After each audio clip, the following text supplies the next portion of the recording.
HarperCollins presents Seeing Red by Eve Ainsworth, read by Beth Eyre.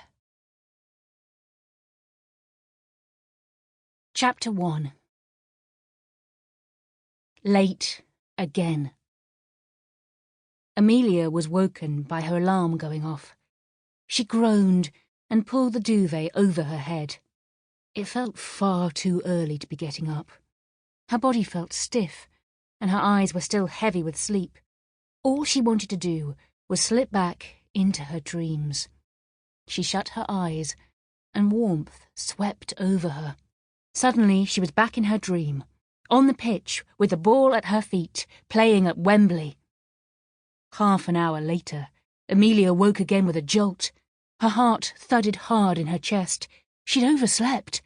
She couldn't be late for school again today.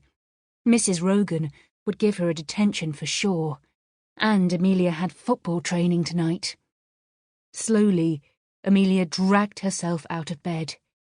It was a dark grey morning, and she could hear the rain lashing at her window. She shivered and reached for her dressing gown at the end of the bed. She only had 20 minutes to have a shower, eat breakfast, and get dressed.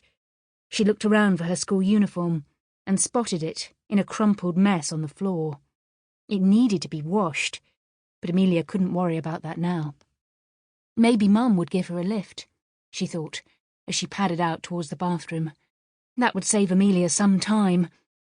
The flat was in darkness, and Mum's bedroom door was firmly shut. She pushed it open carefully and peered into the murky room.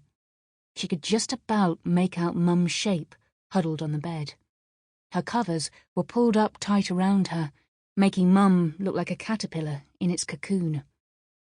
"Mum," Amelia whispered, and then repeated a bit louder, "Mum, are you awake? I'm late for school again."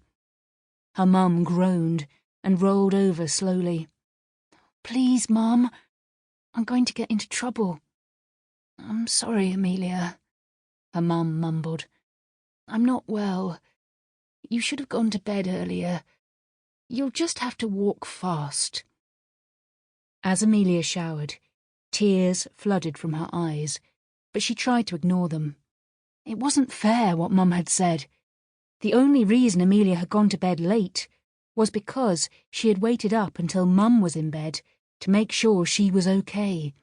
And Amelia always walked to school fast, so that wouldn't make any difference.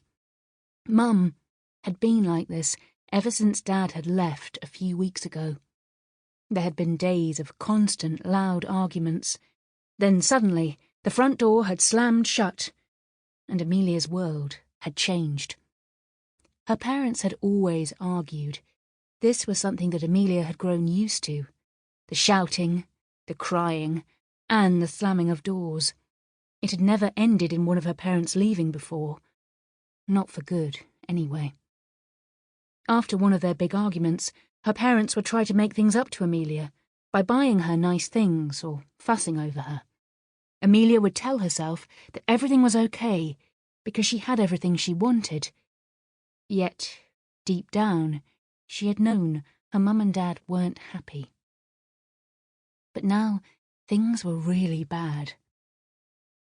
Her mum spent a lot of time in bed, or sitting on the sofa in a tatty dressing gown, watching TV and crying over silly things. She hadn't gone to work since Dad had left, and Amelia was worried. She knew that her mum's boss had been calling. Mum was expected to go back and do her shifts at the cafe. How long would it be until she lost her job? When Dad had been here, there had been good days between the bad days. Her mum had cooked dinners and cleaned the flat.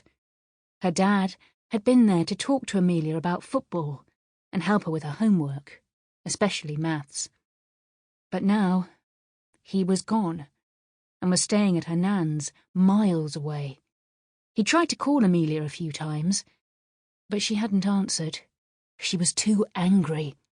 He had abandoned her and Mum. He'd left them both when they needed him most. Amelia could never forgive him for that. After getting out of the shower, Amelia rushed to get ready. Sample complete. Ready to continue?